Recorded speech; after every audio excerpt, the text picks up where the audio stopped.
Hi. Okay.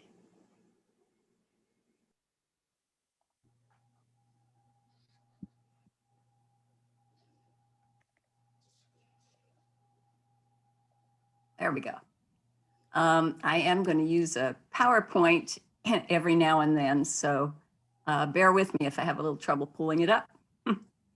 Thank you, Cheryl, for inviting me to speak to the High Country learners, lifelong learners, and I'm pleased to be here today. And I want to share a bit about the makings of our book. So the publication of our book, Junaluska Oral Histories of Black Appalachian Community, was the result of the joint effort of many people and organizations, both Black and white.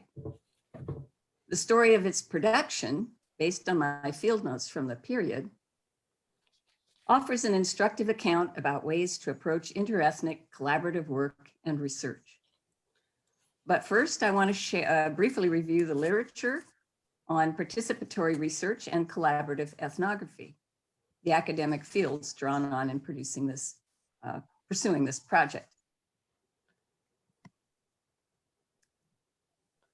Since the 1990s, collaboration has increasingly emerged as a preferred approach to ethnographic research. As Luke Lassiter points out, this is in response to the critique of mainstream academic research, especially by feminist and postmodern anthropologists, critical of anthropologists' control of representation. In collaborative ethnography, all parties must participate alongside one another in the research design and process to produce a mutually beneficial research program.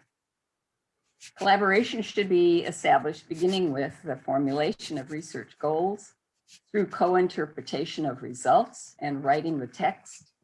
And it culminates in co-authorship of the research and shared royalties.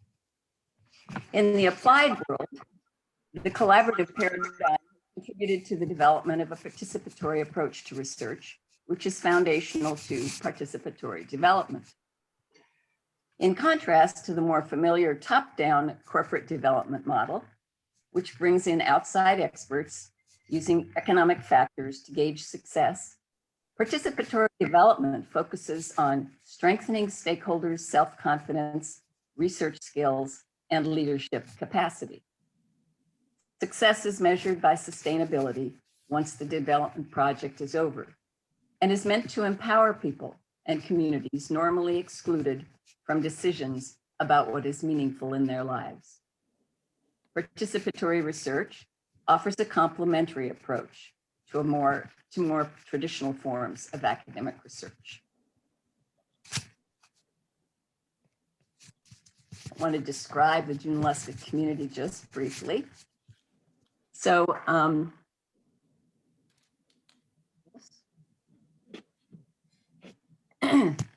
this is a slide depicting Boone in 1954. You see down in the foreground is King Street, downtown Boone.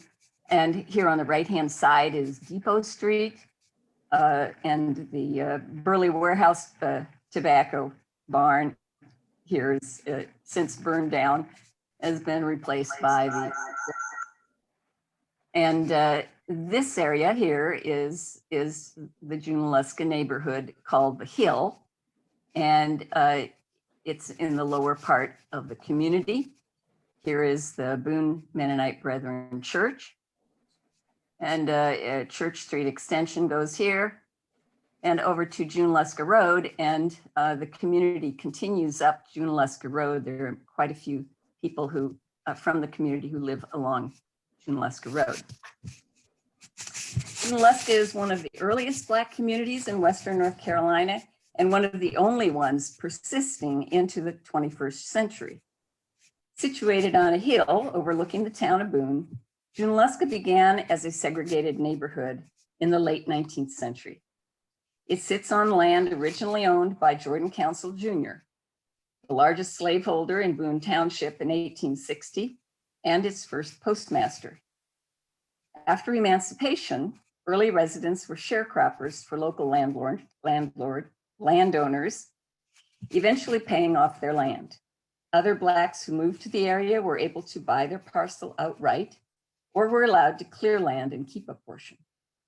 By 1942, almost 200 Blacks lived in the community.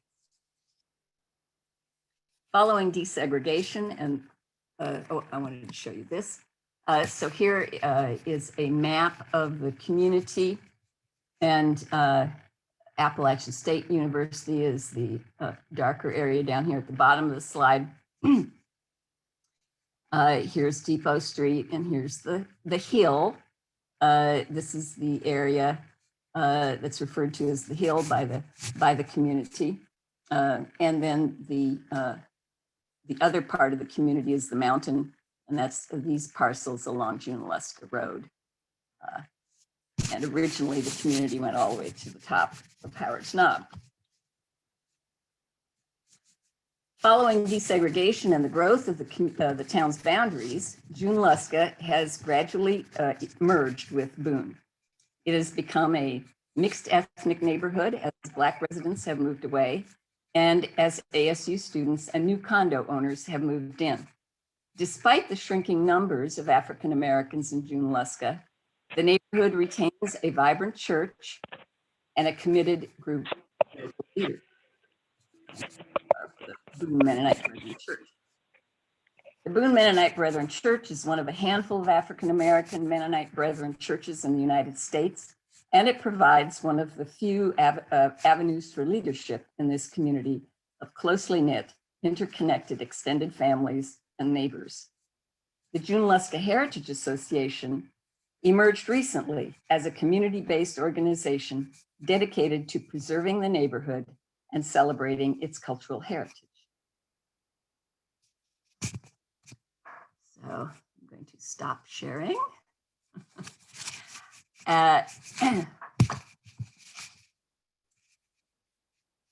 The book that the Junaluska Heritage Association and I produced emerged from a unique and painful set of events. The impetus behind the formation of the JHA came initially from efforts by white Episcopalians in Boone to confront systemic racism in their community, and was linked to the church's national initiative to promote a ministry of racial reconciliation, justice, and healing. In 2008, this initiative resulted in the church's apology for its participation in the slave trade. The Episcopal Diocese of Western North Carolina became committed to dismantling contemporary structures of racism within the church. Clergy were encouraged to work locally with communities of color, and the pastor at St. Luke's Episcopal Church in Boone reached out to the historically Black congregation of the Boone Mennonite Brethren Church. The church is engaged in joint fellowship events, and in February 2011, members of St. Luke's and other white residents of the Boone area met with residents of Junaluska and organized themselves as the Junaluska Heritage Association. Interest in and enthusiasm for the new organization were high in both ethnic groups, and its mission, conceived initially as an endeavor to educate both Blacks and whites about the local Black population and to increase the visibility of the Junaluska community. Junaluskans were especially interested in researching their family origins, and several women in Junaluska welcomed the research help from the larger community. The JHA, however, quickly splintered into two subgroups, the planning group and the history group. The history group, mostly African Americans who were primarily interested in their family histories, set up their meetings on Thursday nights in the fellowship hall of the Boone Mennonite Brethren Church when people were off work and the no church functions were taking place. Meanwhile, the planning group, dominated by whites who were retired, settled on Monday mornings as a meeting time at the public library. These racially divided groups were a harbinger of the conflict to come. I knew from my decades of previous research in Junaluska that there were quite a few biographical interviews with Black residents in the W.L. Urey Appalachian collection at ASU. And these could be combined with contemporary interviews to make a powerful set of oral histories. Given my interests, I chose first to concentrate my efforts by working with the history group. The history group began meeting on March 3rd, 2011, and like those that followed, these typically opened with a prayer by the pastor of the church. Headed by a Junaluska resident, the first meeting was attended by a dozen members of the community who were keen about learning more of their family history. I encouraged them to begin doing interviews with family members and distributed handouts on how to do so. The following week, another volunteer from St. Luke's spoke at the public library about resources available for genealogical research. By the end of the month, volunteers were organized to do genealogical research on more than 40 Junaluska families. There was excitement in the air as residents anticipated learning more about their roots. But the excitement was combined with reticence, due in part to the complications of learning to use digital information and genealogical research methods, and of gaining access to computers and the internet. There were also economic issues, such as the expense of subscriptions to Ancestry.com, using copying machines and computer printers, and buying office supplies. One woman described taking lengthy handwritten notes on a life history interview at the university library, rather than having it photocopied in order to save $5.20. Lastly, some felt trepidation about what they might discover through their research. As one resident said, people are sometimes afraid about what they'll find if they research their family history. The skeletons in the closet, illegitimate births, out of wedlock affairs, they don't want to dig that up. They may find they aren't really related to a whole group of people they thought were their relatives. Meanwhile, the planning group was working on fundraising. Is that in my room or?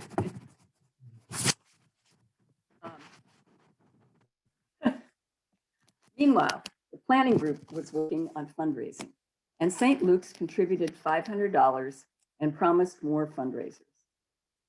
Plans were afoot for a celebration day, the Junaluska Jubilee, to honor the community and to do outreach to the town of Boone. Many ideas were floated, including inviting the general public for the ceremony and the following meal, and substantial funds would be required to pull this off in addition to providing a budget for the history group. An application was submitted by the head of the planning group, a St. Luke's member, for a Human Hurt and Hope grant from the Episcopal Diocese of Western North Carolina. And by early 2012, the JHA had received $5,000. Money, however, was the least of their problems. In January 2012, I began attending the planning group meetings, having heard of problems arising there. They had been planning for a retreat in February to organize the Jubilee, but only 2 Junaluskans regularly attended their meetings. The white person in charge of the planning group had a different organizational style from that of the Junaluska community, choosing to operate in a top-down manner oriented by standards of efficiency. For example, she sought to run meetings by adhering to formal agendas and putting time limits on speakers' comments. She also made decisions without consulting the group, including inviting new white members to join the planning group and giving people committee assignments without first asking their approval. By contrast, Junaluskans were used to a more informal, collegial style, more characteristic of a face-to-face community, and they sought to avoid direct confrontations and open disagreements. The head of the planning group had planned for an all-day planning retreat with a packed agenda. planning for the Jubilee. In the end, the retreat was attended by 9 Junaluskans, most of whom left after an hour, and 12 whites, and the Jubilee was ultimately pared down to something more manageable. I want to share screen again.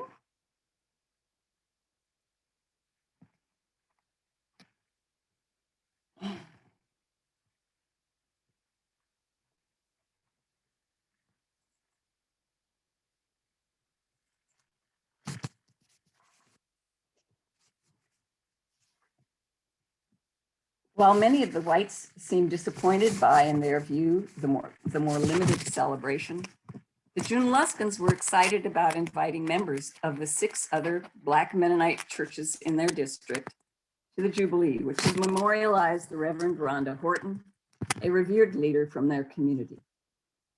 Junaluska residents disagreed with the push to make it a larger celebration, but they did not want to confront the head of the planning group. They later expressed their appreciation that I advocated for a smaller event.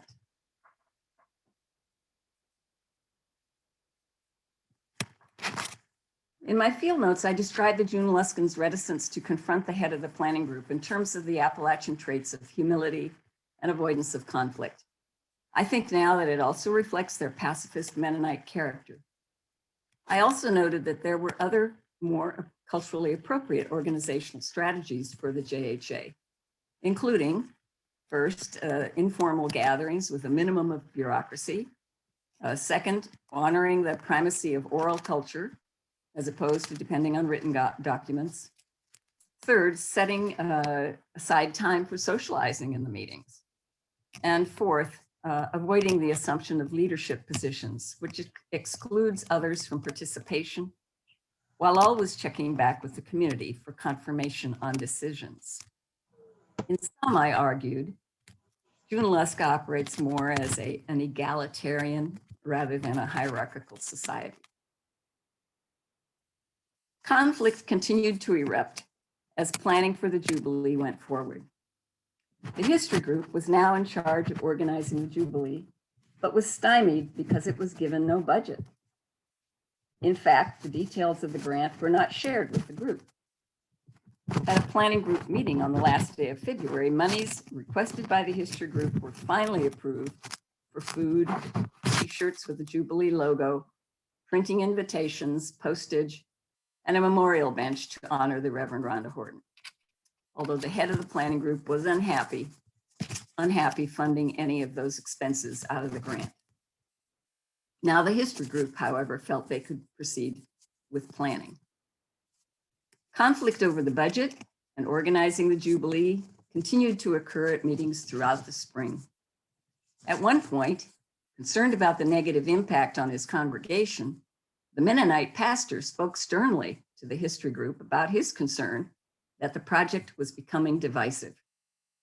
It was never clear why the head of the planning group denied transparency on the budget, nor why she objected to funding the big event of the year from the grant. Another white member of the JHA later concluded, after much thought, I have decided that her problem is that she has a great white father complex, the most insidious and subtle form of racism. In any event, when the Jubilee was held on April 21st, it was a success, and Junaluskans who had been apprehensive about the turnout were proud of organizing it and receiving positive media coverage. Throughout this time, I continued to make the case for producing an oral history. I distributed copies of my community oral history proposal in the history group on March 22nd, 2012. And I emphasized my joint authorship with the JHA, which appealed to the group. At the next meeting, I asked for a motion approving the community oral history proposal, and the vote was unanimously favorable. I immediately began making plans to do the interviews and hold focus groups during the summer.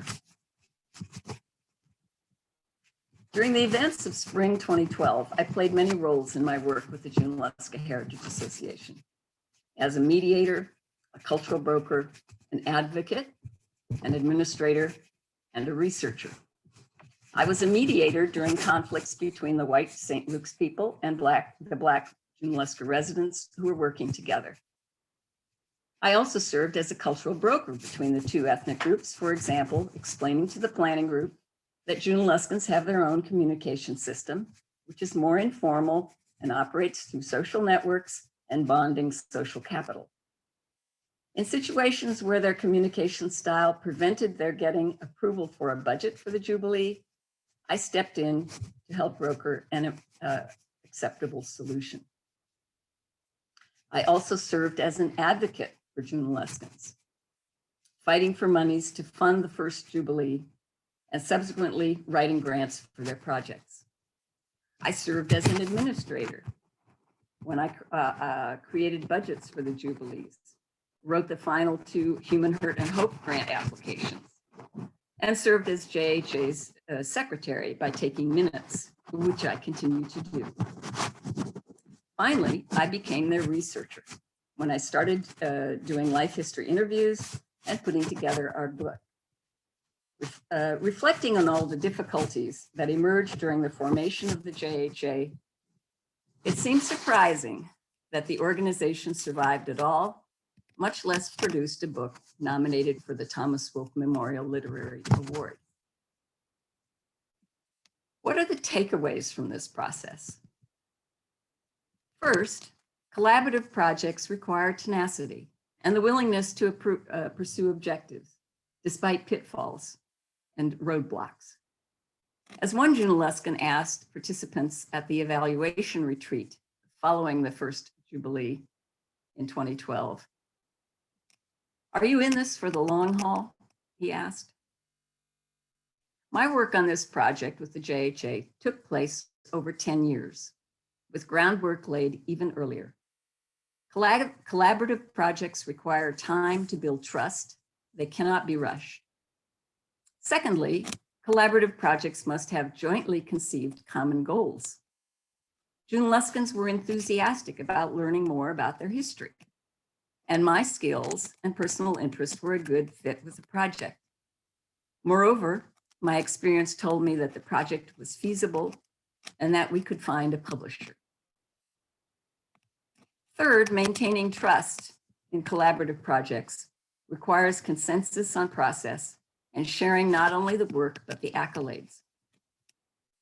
From the beginning, I insisted that Junaluskans be included in collecting interviews and editing the life histories, as well as offering joint editorship of the publication.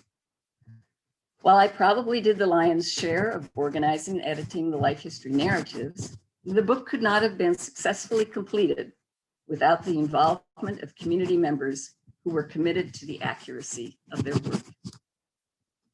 Their commitment also gave the project a seal of approval and legitimacy in the community at large. As a result, the community has expressed great pride in the book's publication. And contrary to some initial fear that they might regret the results of their family history research, Junaluskans are delighted to have uncovered some objective substance to their sense of connectedness. That said, we might ask what could have been done to better guarantee the early success of the JHA, on which the publication of the book ultimately depended. While many in the largely white congregation of St. Luke's were active participants in the first year, their participation fell off dramatically after the disastrous evaluation retreat sponsored by the Episcopal Diocese, attended by both Blacks and whites following the Jubilee, when Junaluskans' anger and frustration about the planning group's leadership spilled over. The Episcopalians received the criticism with humility, saying they appreciated the honesty and welcomed being educated in the process. The divisive head of the planning group was quickly removed from the organization, and while the church and the diocese continued to support the JHA's later work in other ways, there was little continuity in their membership at our regular meetings. By the end of 2015, the JHA operated with a small group of committed individuals, both Black and white, none of whom have direct ties with St. Luke's.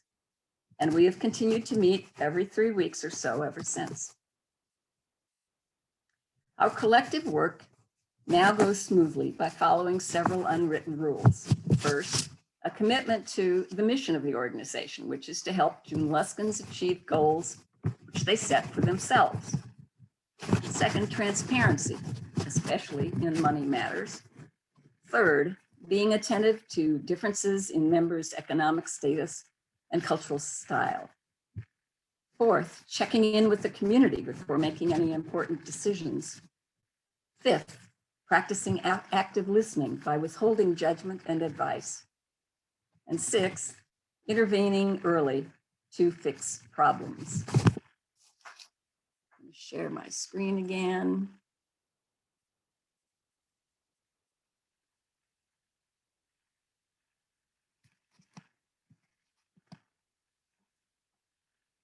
Well, hold on.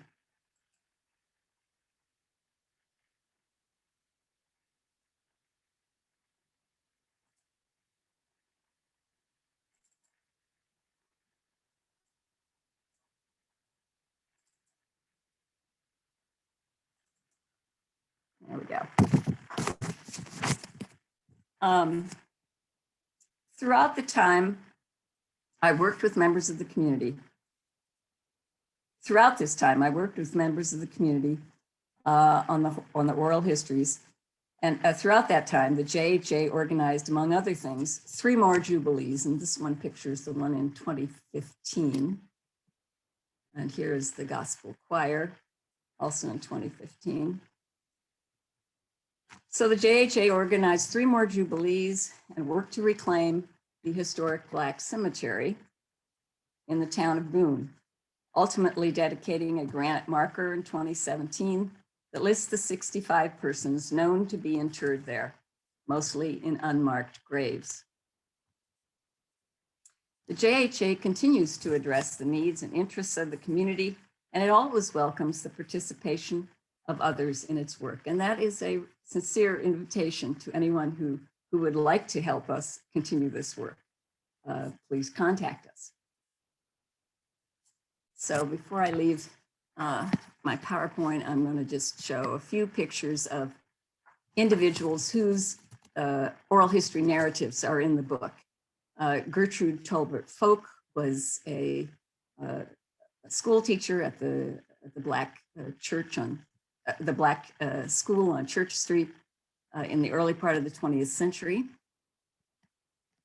Leroy Kirkpatrick Sr. Was a pastor at the Boone Mennonite Brethren Church in the middle part of the 20th century. Buster Whittington was an interesting member of the community who raised foxhounds and showed them and won several awards for that. Sandra Hagler is the local historian in the community, and she put together the list of individuals interred in the historic Black cemetery. She's pictured there with the marker pointing to Polly Grimes, who was one of her ancestors. And Morris Rockford Hatton Jr. Was also a pastor at the Boone Mennonite Brethren Church.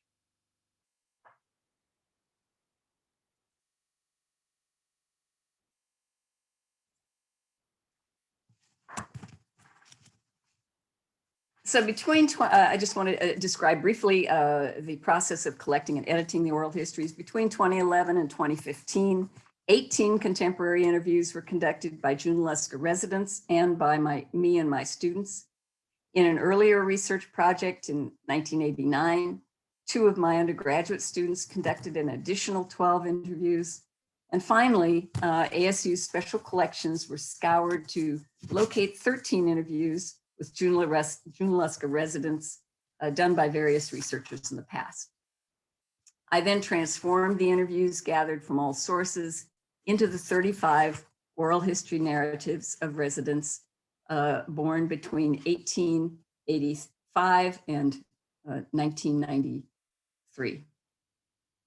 So the book covers the span of the 20th century. When multiple interviews had been conducted with the residents, these were collapsed into a single life history narrative.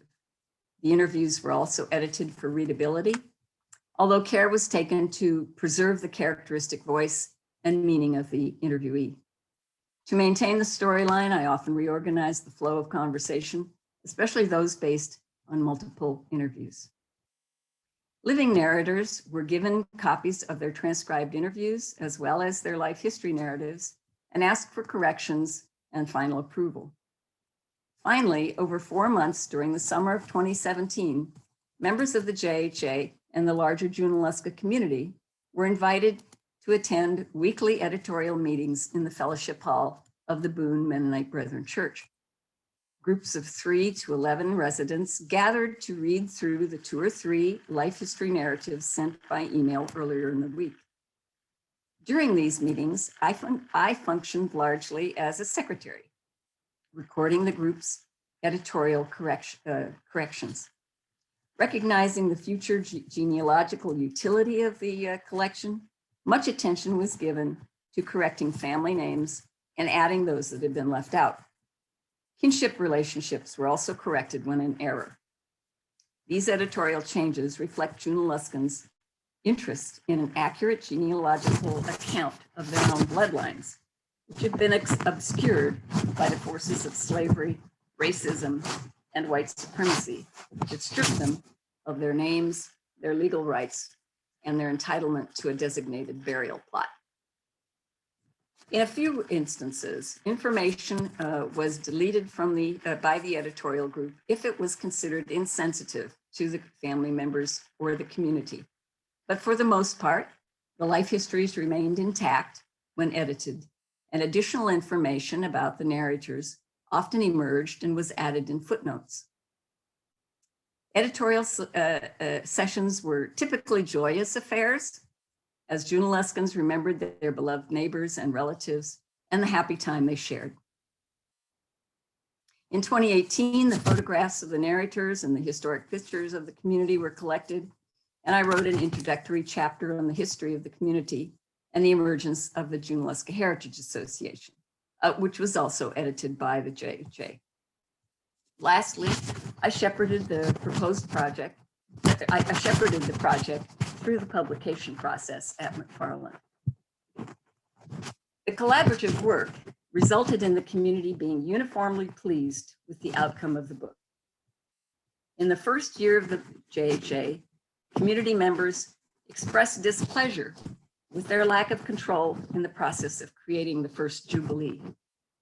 On the other hand, with the book that they had helped compile and edit, the community took the lead in distributing it to neighbors and residents, to their neighbors. And residents stepped up as spokespeople with the news media.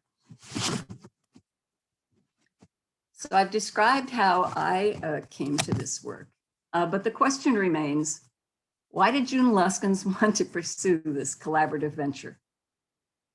This question is particularly relevant because at the beginning of the project, they regularly complained about their treatment by previous researchers, referring with distaste to what they called drive-by interviews. Residents expressed frustration with academics over the years who never bothered to return with copies of the transcribed interviews or the results of their research. I can only assume it was the collaborative development of the oral history project and residents' trust in me that led to their participation in the project. Initially, their interest in family history was personal, in that they wanted to know about their own forebearers. But secondly, they wanted to disseminate this knowledge to others, particularly their children and grandchildren, who they felt knew little about previous generations.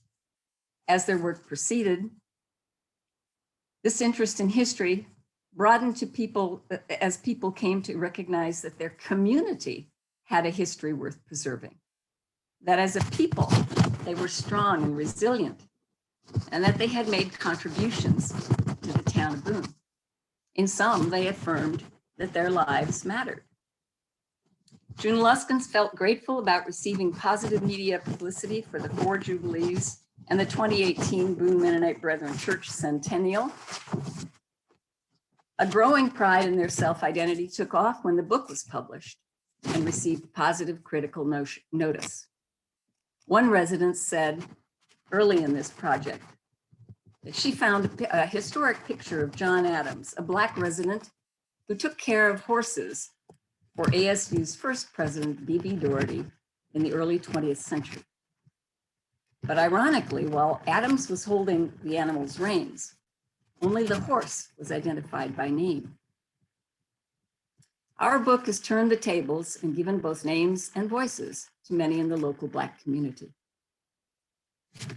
Perhaps of special importance to Junaluskans is the overwhelmingly positive public reception the book has received.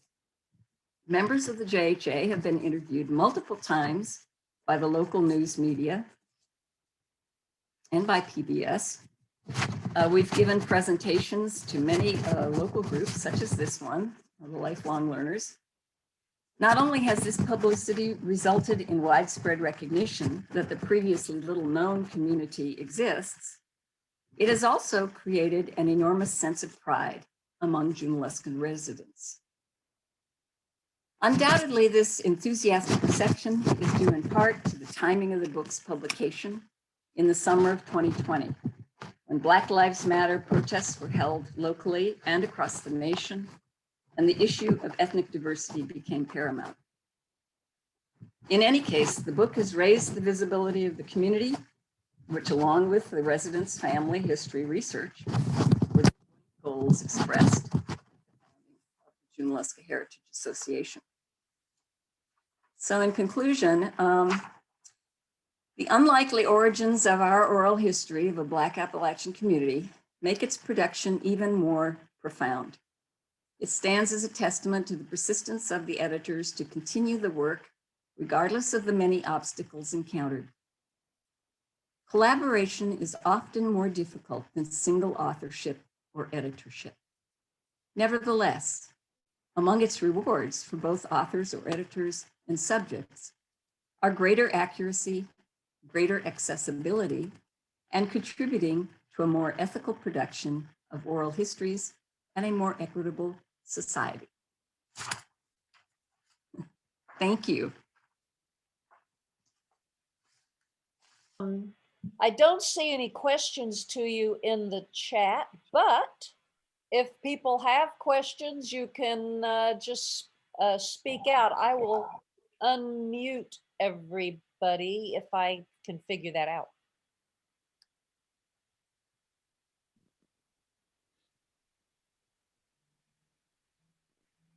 Are there any questions? You want to type something in the chat, or let me see here. Why it says mute all.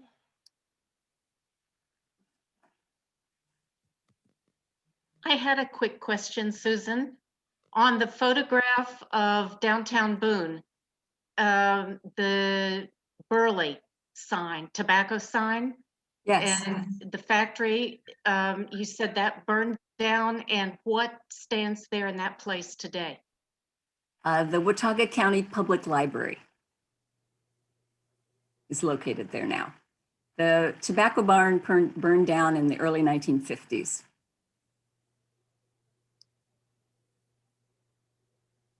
It was one of, I think, 3 tobacco barns in the town of Boone. Do you know of any other efforts now to enlarge the database? Well, you said the group is still meeting. Yes. At this point, the JHA is pursuing a number of different things. And most recently, they have purchased a sign for the Clarissa Hill Cemetery, which is the historic Boone Cemetery filled up by the early 1950s. And so they now bury their dead in the Clarissa Hill Cemetery, which is on the west end of town. And so they have, there was no sign for that cemetery. And so that has now been purchased by the JHA and will be installed this spring. So they have several things that they're pursuing.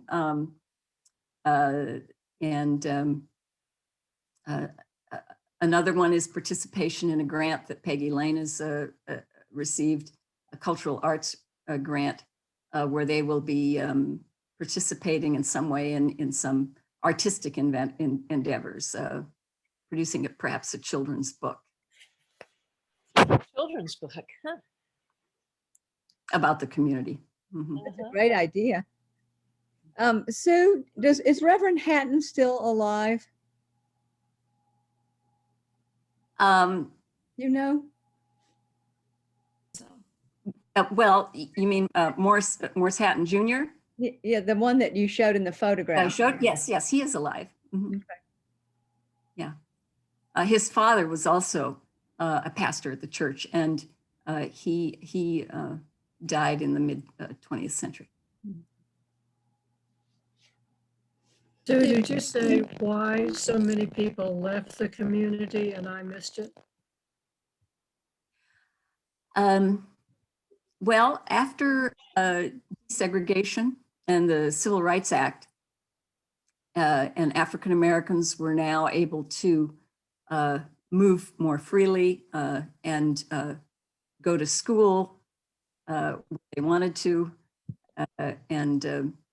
and buy property where they wanted to. A lot of younger members of the community moved out to cities, and many who remained were elderly, and they have, you know, as that population has declined, it's been reduced. Phyllis McBride is asking, how has the book sold? Have you sold out your first printing? Last I checked with the publisher, we'd sold about 500 copies of the book. So I'm not sure how McFarland operates in terms of publications. I think they can produce books, you know, as needed. But it is available from the McFarland website. It's also, as you pointed out, Cheryl, available at Foggy Bookstore in Boone and on Amazon. On Amazon. I just want to say, What did you, if you could, I'd like to say something. It's such a wonderful book. It's just a wonderful read. And if anyone wants to buy it, don't buy it from Amazon because they don't get any money from an Amazon sale. Buy it from the bookstore. You know, that's where they're going to get the most money. And it's a book you'll want to keep. It's just wonderful. There's some other questions in the chat, Cheryl. Right. Do you know if the book is available at the public library yet? Yes, there are copies at the public library and at ASU's library. Mm-hmm. I'm correct on this. I think it has been selected in Blowing Rock at the Blowing Rock Art and History Museum as the book for the big read next summer. Oh. Great. And Puspa, you want to ask your question?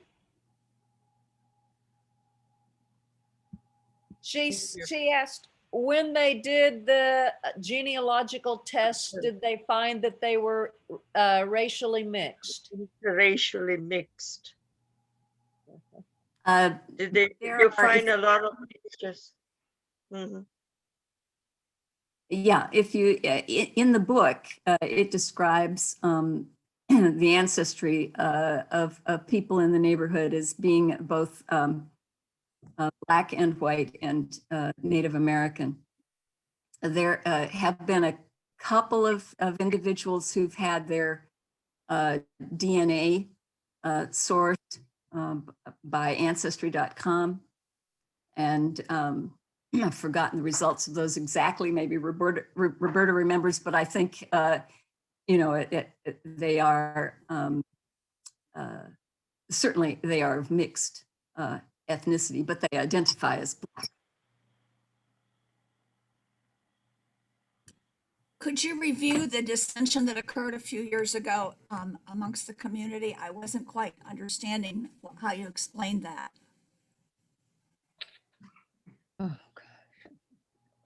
What are you referring to exactly? I thought you talked about something that occurred within the community where people were upset about things and there was some dissension in the community.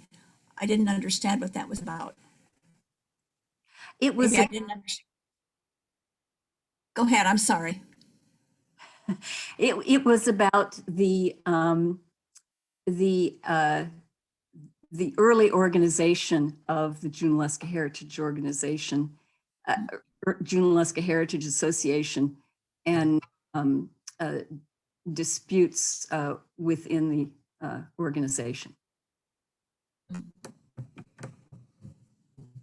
And you said something too about the minister saying that he thought it was the project was a divisive. Yes, he was element. actually, I think, as I recall, recommending that they pull out of the organization. It's so divisive. Mm-hmm. I see a number of the St. Luke's Episcopal Church on this Zoom. Does anybody have an update on the directive or the relationship between St. Luke's and Junaluska now? Well, I can say that certainly during, for example, when the Boone Mennonite Brethren Church had their centennial celebration, 100 years since its formation, that was in 2018, that the pastor from St. Luke's spoke during that week of celebration at the church. So that there is a relationship between the two churches that has continued and is positive. I have a question. Can you hear me, Sue? This is Greg. Yeah, hi, Greg. I wonder, did any of your oral histories or your general research lead to connections with Black families who live out in the county or who did live out in the county? I haven't read your book yet. I admit I'm going to get it, but so there may be something in the book about that, but I was just curious. Yes, yeah, there's definitely a connection. And there were at least two other small communities of African Americans in the county, in Cove Creek and in Bethel. And members of the Cove Creek community, for the most part, moved into Boone to the Junaluska community during the 20th century. But there are also kinship relationships to the few Black people who still live in the Beaver Dam community as well. Did they continue coming to the church? I mean, do they also come to the church even though they didn't live there? Not the ones from Beaver Dam, I don't think. Or Bethel? Mm-hmm. Yeah, a little I different. just remember, Sue, when we were doing our collaborative research at the high school, that I interviewed several Black families out in Beaver Dam, and they had some really interesting stories, particularly about attending the Black school before integration, Yes. and how they had to gerrymander trucks to bus. They had to bus the kids into Boone to go to the Black school. And so I don't recall their names offhand, but you probably remember that part of our research then. Yes. Well, yes, and there are descriptions in the book of the Black students being bused from Beaver Dam and Creek into Boone for the Black school in the early part of the 20th century, and that continued until desegregation. Yeah. Okay, thank you. Mm-hmm. Is your book available as an ebook? Yes, it is. It's available on Kindle. I know that. Great. And I Thank think you. it might be available through Barnes and Noble on Nook. Isn't that their Okay. thing? I think. And I'm sorry, you said a bookstore in Boone, but I didn't catch the name. Foggy Pine. I think that's on King Street, is it not? Right. It is. It's next to the Turchin Center. Oh. And did you say that they get some portion of the profit out of this? Did I understand that? Yes, well, authors typically get royalties. And Oh, okay. yes, we get royalties from McFarland, and those go back into the JHA's work. Wonderful. How many people are in the church community now? Roberta, do you want to answer that?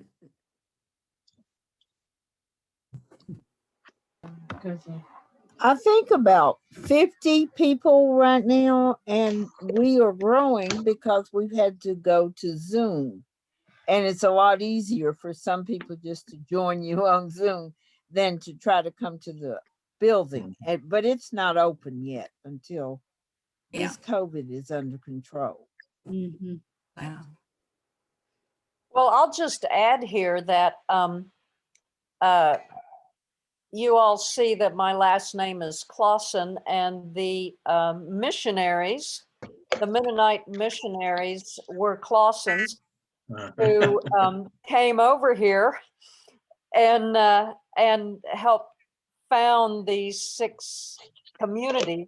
There's a book about the history of these 6 Mennonite, Black Mennonite communities too, called Go Tell It on the Mountain. And I'm pretty sure the Appalachian Collection has a copy of that. I think I gave them a copy of that because I can't find mine. So Yes, they do have a copy of it. yeah. So anyways, Clausen with a K. And Cheryl's interviews with Reverend Rhonda Horton are part of his oral history narrative in the book. Yeah. But I tell you that all my relatives are Mennonite, and these missionaries came from Newton, Kansas.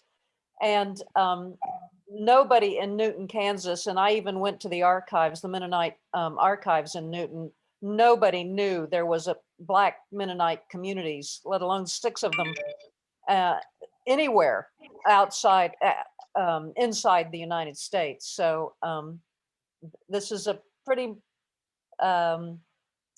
lost communities here, lost colonies. Yeah, but there are several members of the Junaluska community and members of the church have been out to Kansas. Morris Hatton Jr. actually attended Mennonite College, Tabor College. Bethel College? Tabor College. Oh, Tabor. Mm-hmm. So there have been, there continue to be connections, but it's a small, it's a small contingent. And there are 6 Black churches now, but originally there were 13 in this area, in the 5-county area of Western North Carolina. I tried to find buildings from those. Do you know, has there been a documentation of any of the congregational buildings, churches? I know the buildings in Elk Park, which is where they originally set up their orphanage and school, those no longer exist. I think the one in Cove Creek has been converted to a home. And I'm not sure about the others. I don't know. Roberta, do you know? No, I don't. That would be interesting for us to research. We were always considered as foreign mission. That's why you can't find us anywhere. And it's interesting. I mean, the reason why the Mennonites chose to organize with Black communities in Western North Carolina was because they were not allowed to have multi-ethnic congregations. The white population fought that. And so the Mennonites chose to work with the African-American population. Is Morris Hatton Jr. still the pastor? No, the pastor now is Mike Mathis.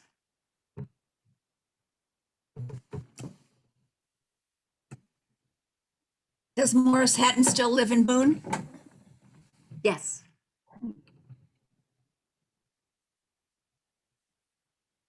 Yes, he lives in the Junaluska neighborhood.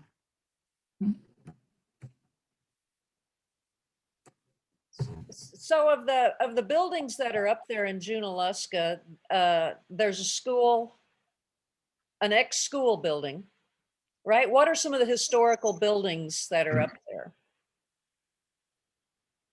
Yeah, what was formerly the Black church, the Black school on Church Street is now a duplex and is privately owned. The Wynn Center up on Wynn Way was the Black school that was built in 1960, I guess it was, just before desegregation. Because of a federal push to create a more equitable school environment.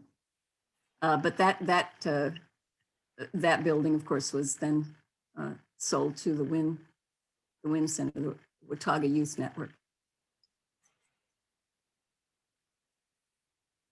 There are, other than the Methodist church that used to be up there, which was the original historic Black church in the neighborhood that was built in 1898. That was torn down by the city in 1990 something. I want to say that I'm Peggy Lane, and one of the projects that there were 4 projects that are kind of going to be targeted by this grant, working with the community. One is the children's book, and I've been working through the Turchin Center up there for 5 years with a group of women, and so we want to write and illustrate a book from their perspective as a legacy for the community at large, not just for their children and grandchildren, but for the whole community, because it is a hidden community. It's a community within a community. And to speak to the whole building thing in Sue's book, she has a great, she's laid out the community, and they've designated where a lot of the old buildings are or were. And so one of the proposals that I have to work with the town and the county about is to see about doing a quilt trail so that we can designate where these old, where a place called the Chocolate Bar was, where the old stores were, what the original school, where the Methodist church was. There was a Baptist church there. Sue's done a great job of marking where these places are. And so another one of the projects would be for us to kind of create a walking trail up through there so that it would not be so hidden, that people would understand the history and what a vibrant community it was.